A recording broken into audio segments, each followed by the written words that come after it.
Happy New Year, everyone! And I thought I'd kick off the first film review of the year in doing a movie that I watched on New Year's Eve. Wait for a drum roll. The Coen brothers' Big Lebowski. Now, this is an all time cult classic. It is a one of a kind movie. The Coen brothers, of course, have subsequently won Oscars for Fargo, for No Country for Old Men. They are truly unique filmmakers in American cinema. One of the few real independent filmmakers that have a unique voice. And The Big Lebowski is one of their most uniquest films. It is truly an original, a one off. I don't think anyone could duplicate this movie or remake it. Um, the Coen brothers always seem to kind of take a genre and put their own unique spin on it, their own inimitable style and kind of quirky retelling.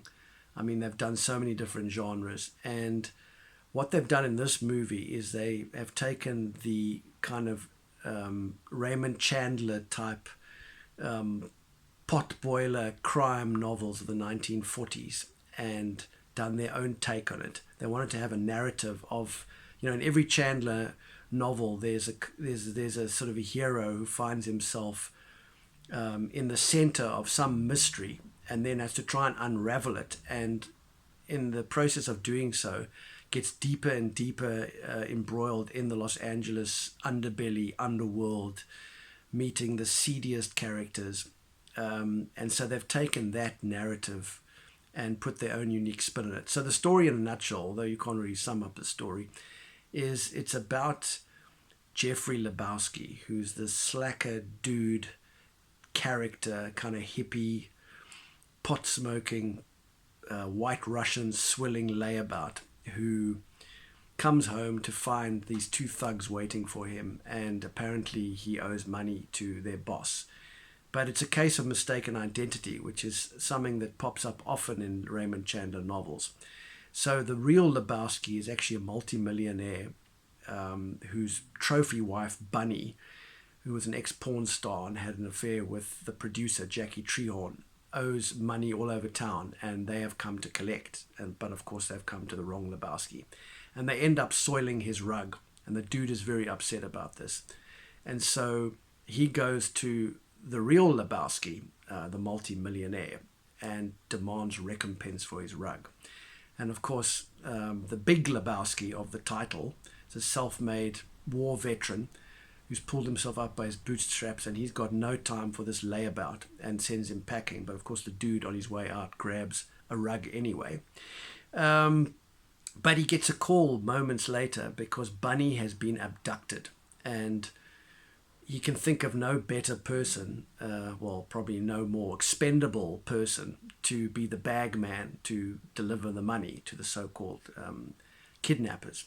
And this is where goes horribly wrong, because the dude enlists the help of his bowling chums, Walter, who's a Vietnam vet who never went to Vietnam, and Donnie, who's kind of like this hapless character who just gets shat on all the time by Walter.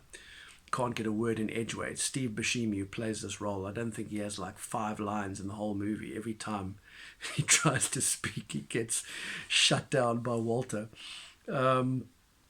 And so he enlists them to try and, because the dude thinks, this is an opportunity to actually swap the money, keep the money for themselves, and deliver Walter's dirty underwear in the same bag to the kidnappers. Of course, you know where that's going. It's just going to end up one way, and that's in the poor.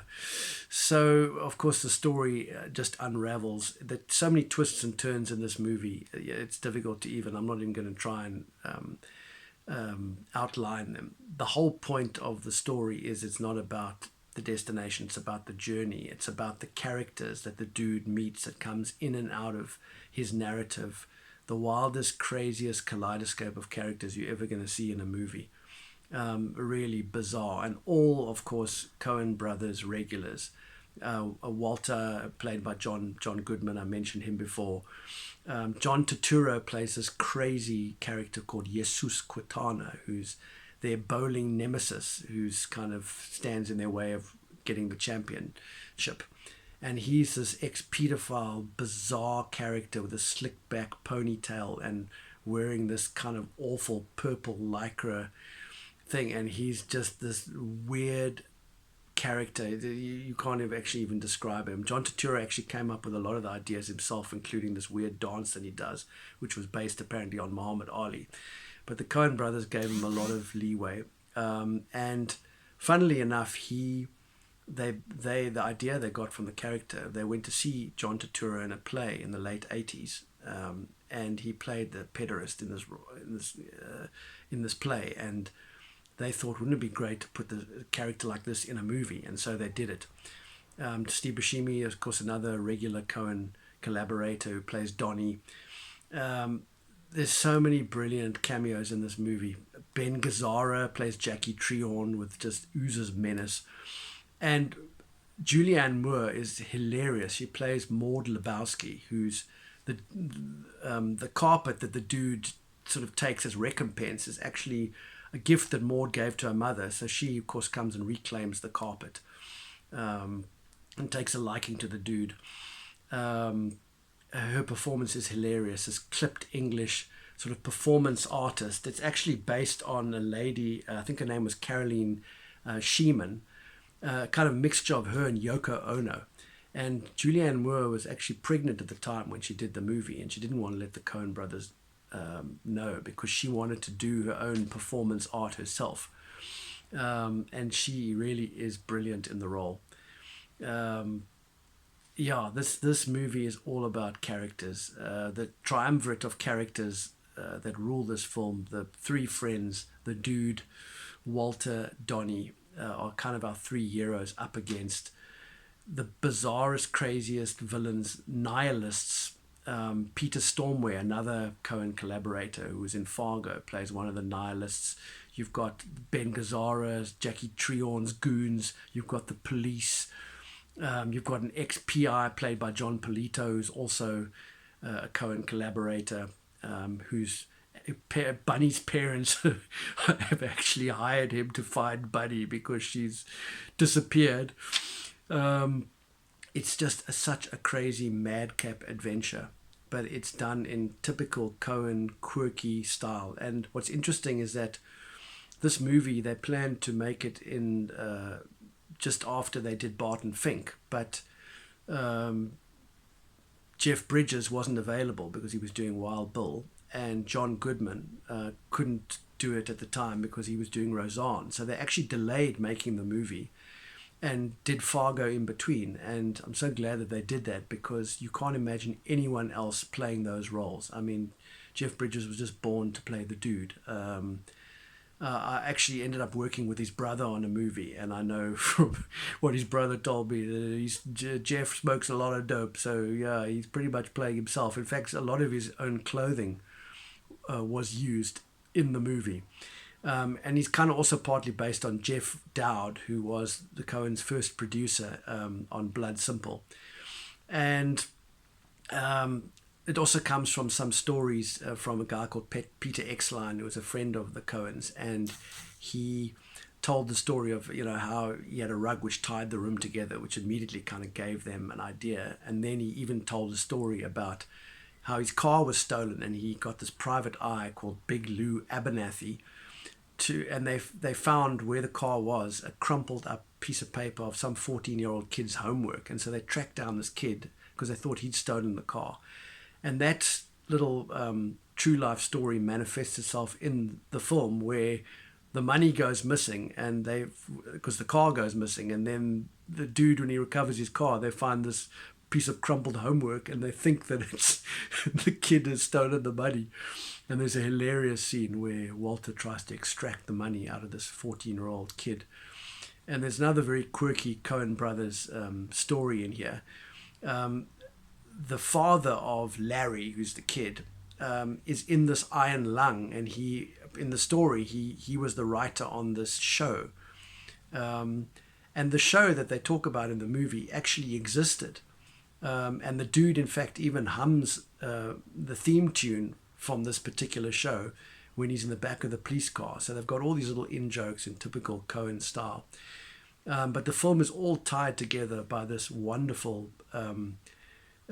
narration by Sam Elliott, who plays this mysterious cowboy called the Stranger. And the Stranger kind of bookends the movie and even appears in the middle of the film to give some wise advice to the dude. And you don't even know who this character is. It's kind of, some people think that it's God, and there is evidence that is the case.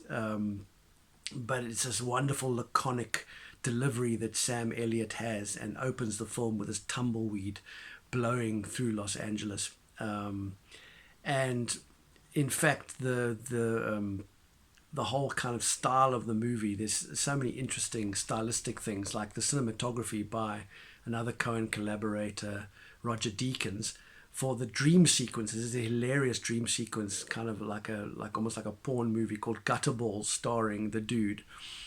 Is shot in monochronistic, highly stylized, highly lit, crisp images, and then you contrast that with the dude's grubby apartment, shot very low lit, and the nighttime scenes are kind of almost like a bridge with this orange neon as opposed to like blue night lighting. So just brilliantly shot. The music by Carter Burwell, it's got so many classic tunes in it. You've got the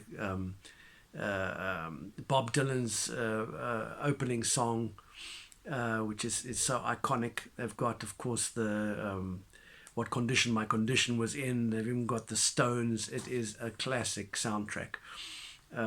Everything about this movie is just really, truly unforgettable.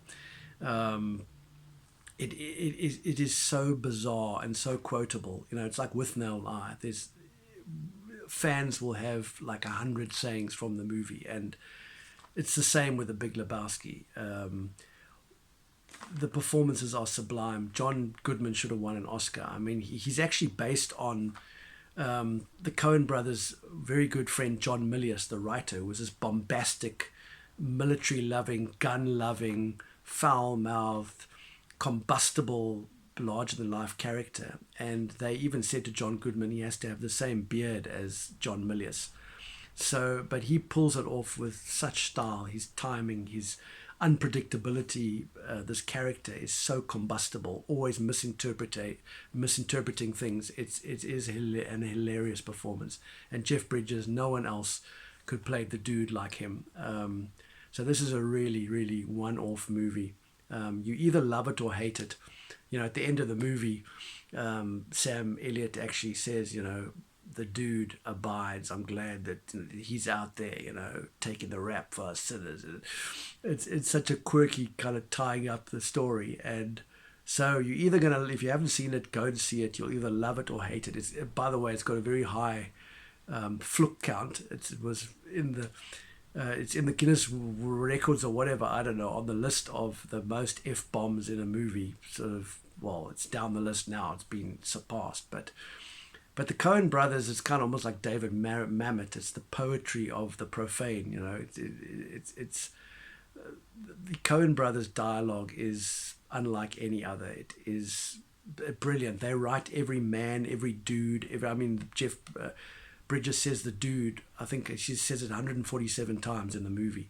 And every single one of those was scripted by the Coens. There's not a single whatever that's actually not put in there by them. They are unique filmmakers like this. They write how people talk. In fact, I worked with William H. Macy, who played in Fargo, and he told me that not a word is changed. The only ad-lib in the whole movie is actually human paraquat. That's the only, everything else is written letter, word for word, letter by the Coens. They are truly unique filmmakers. So if you don't like this movie, to quote the dude, man, that's just like your opinion, man.